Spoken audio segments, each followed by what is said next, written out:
దేవుడు తన స్వరూపంలో ఫస్ట్ సృష్టించిన ఆడమ్ అండ్ ఈవ్‌కి ఉన్న చిల్డ్రనే కెయిన్ అండ్ ఏబెల్. వారికి పుట్టిన సంతానము కెయిన్ అండ్ ఏబెల్. కెయిన్ ఏమో పెద్దవాడు, ఎల్డర్ బ్రదర్. ఏబెల్ ఏమో చిన్నవాడు. అయితే వీరిద్దరూ బ్రదర్స్‌గా ఉన్నారనమాట. వీరిద్దరూ ఏం పని చేసేవారంటే, కెయిన్ ఏమో ఫార్మర్‌గా ఫార్మింగ్ చేస్తూ, పంటను పండిస్తూ, కూరగాయలను పండిస్తూ ఉండేవాడు. ఏబెల్ ఏమో షెపర్డ్ బాయ్, గొర్రెల కాపరి. గొర్రెలను చూసుకుంటూ మందని మేపుతూ ఉండేవాడు. అయితే వీరిద్దరూ ఒకరోజు దేవుని సన్నిధికి వచ్చి అర్పణలు అంటే ఆఫరింగ్స్ ఇద్దామని అనుకున్నారు. పిల్లలు మనం చర్చ్‌కి వెళ్ళినప్పుడు కూడా మన మమ్మీ డాడీ మనకి కొంచెం కానుకిచ్చి మరి ఆఫరింగ్ ఏమని చర్చ్‌లో చెప్తూ ఉంటారు కదా. మనం టైత్ ఆఫరింగ్స్ ఇస్తాం, థ్యాంక్స్ గివింగ్ ఆఫరింగ్స్ ఇస్తాము కదా. దేవునికి మనము పూర్ణ హృదయంతో, సంతోషంతో మనం ఏం కలిగి ఉన్నామో సమస్తము ఆయన కృపను బట్టే, ఆయన ప్రేమను బట్టే కదా మనము ఆఫరింగ్ ఇస్తూ ఉంటాం. ఈ లెసన్లో కూడా కెయిన్ అండ్ ఏబెల్ ఆఫరింగ్స్ని తీసుకొని వచ్చారంటే పిల్లలు. మరి పాప క్షమాపణ కోరుతూ, దేవుని దయను కోరుతూ మరి ఆఫరింగ్స్ని తీసుకొచ్చారంట. అయితే కెయిన్ ఏమో తన ఫార్మర్ కదా, తన పంటలో నుంచి కొన్ని వస్తువులు తీసుకొని వచ్చాడు, అంటే కాయగూరలు అలాంటివి. మరి ఏబెల్ ఏమో మంచి శ్రేష్టమైన గొర్రె పిల్లను, ల్యాంబ్ని పట్టుకొని వచ్చాడంటే పిల్లలు. మరి ఏబెల్ చాలా అతిగా ప్రేమించి చూసుకునే ఆ చిన్న గొర్రె పిల్లని ఇవ్వటం తనకు కష్టమై ఉండొచ్చు. మన ఫేవరెట్ థింగ్స్ ఎవరన్నా అడిగితే మనం ఈజీగా ఇవ్వగలమా పిల్లలు? మనకు బాగా ఇష్టమైనది, దగ్గరగా ఉన్నది, మరి మన బెస్ట్ ఫ్రెండ్ ఎవరన్నా అడిగితే మనం ఫస్ట్ ఇవ్వడానికి చాలా ఆలోచిస్తాం కదా, చాలా బాధపడతాం. మరి ఏబెల్కి కూడా చాలా ఇష్టమై ఉండొచ్చు ఆ గొర్రెపిల్ల, కానీ దేవునికి ఇవ్వడం ఫస్ట్ ప్రయారిటీగా తను చూస్ చేసుకున్నాడు పిల్లలు. తను దేవుణ్ణి ఫస్ట్ ప్లేస్లో పెట్టాడనమాట. దేవుని తర్వాతే నాకు ఏదైనా అని అనుకున్నాడు. ఇద్దరు అర్పణలు, ఆఫరింగ్స్ని దేవుని సన్నిధిలో అర్పించారు. కానీ దేవుడు ఏబెల్ యొక్క ఆఫరింగ్ని యాక్సెప్ట్ చేశారు, కెయిన్ యొక్క ఆఫరింగ్ని యాక్సెప్ట్ చేయలేదు పిల్లలు.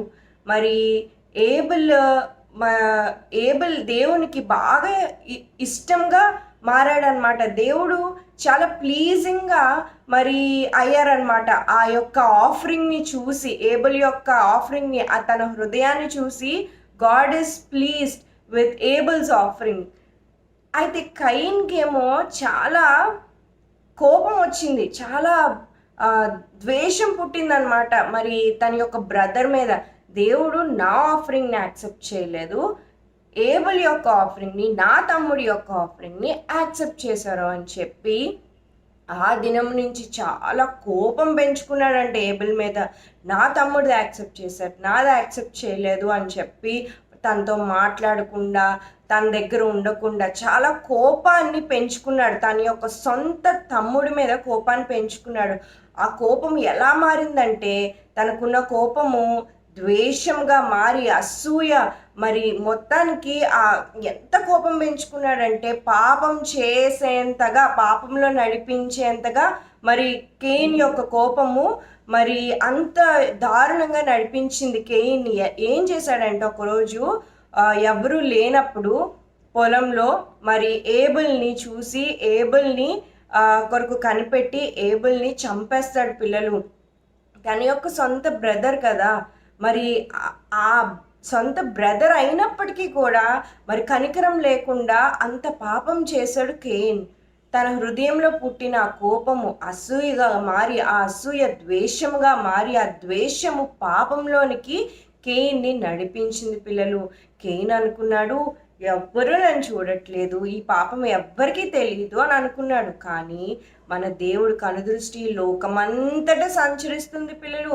మనం కూడా అనుకుంటాం, అబద్ధం చెప్పేటప్పుడు మా మమ్మీ లేదు, మా డాడీ ఉండరు, వినరు, నేను దొంగతనం చేసేటప్పుడు, మోసం చేసేటప్పుడు ఎవ్వరు చూడరు, నన్ను కనిపెట్టలేరు అనుకుంటాం కదా పిల్లలు.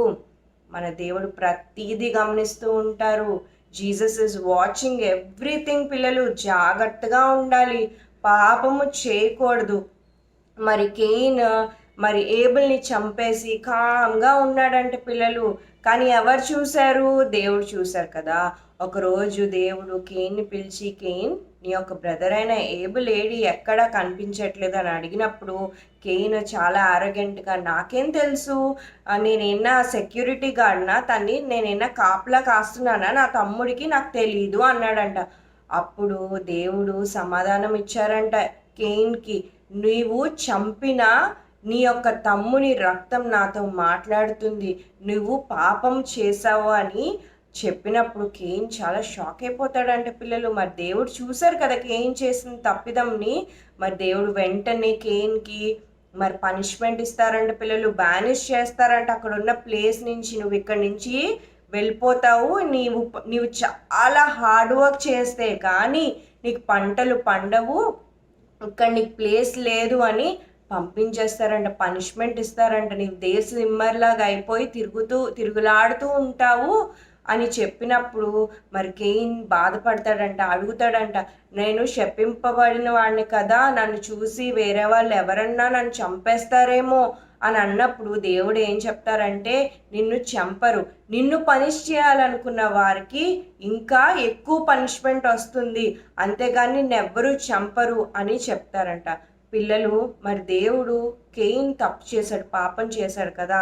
మరి పాపం చేసి పనిష్మెంట్ తీసుకున్నప్పుడు ఎవరైనా చంపేస్తారేమో అని దేవుడిని అడిగినప్పుడు మరి దేవుడు కనికరం చూపించారు కదా కేయిన్కి. అంత పాపం చేసినప్పటికీ దేవుడు కనికరాన్ని చూపించారు పిల్లలు.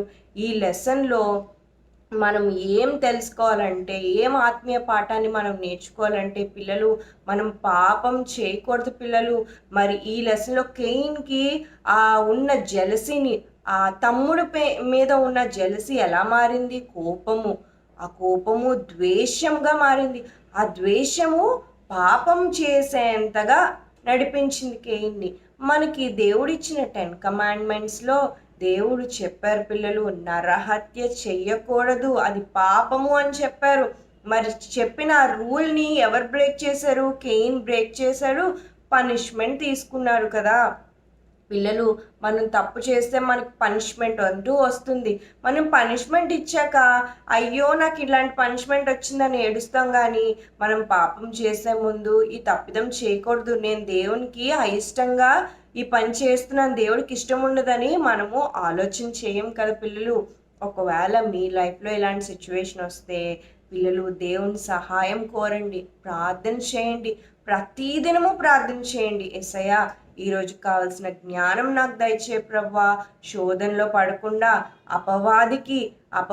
అపవాది పెడుతున్న శోధనలకి, సాతానులు వేసే బాణాలు మాకు తగలకుండా ఉండాలి ప్రభువా, నీకు ఇష్టంగా మేము బ్రతకాలి ప్రభువా అని ప్రార్థన చేయండి. ఒకవేళ మీ ఫ్రెండ్ కానీ ఎవరన్నా మీకు తెలిసిన వారు అబద్ధాలాడమని, మోసం చేయమని ఎవరన్నా మీకు చెప్తే వెంటనే ప్రార్థన చేయండి, వారి కొరకు కూడా ప్రార్థన చేయండి. తప్పిదం చేయకండి పిల్లలు. పాపం వల్ల వచ్చి జీతము మరణము పిల్లలు. మనకి యేసయ్య సహాయం చేసి నడిపిస్తారు పిల్లలు. మీరు ప్రార్థన చేసి అడగాలి, శోధన నుంచి తప్పించమని అడగాలి పిల్లలు. అపవాది సాతాను మీలాంటి చిన్న బిడ్డల మీద ఎక్కువ టార్గెట్ పెడుతూ ఉంటాడు, పాపంలోకి నడిపించాలని, అబద్ధాలు చెప్పించాలని, దేవుని సన్నిధి నుంచి దూరంగా తీసుకెళ్ళిపోవాలని అనుకుంటాడు. ఎందుకు తెలుసా? యేసయ్య సన్నిధిలో ఆనందం ఉంటుంది, యేసయ్య సన్నిధిలో సంతోషం ఉంటుంది, బ్లెస్సింగ్స్ ఉంటాయి. ఇవన్నీ మనకు కలగకూడదని అపవాది ఎప్పుడు మనల్ని పాపంలోకి నెట్టివేయాలనే చూస్తాడు పిల్లలు.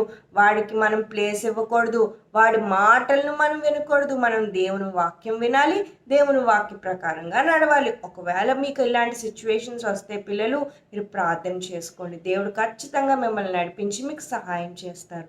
ఓకేనా పిల్లలు? Praise the lord.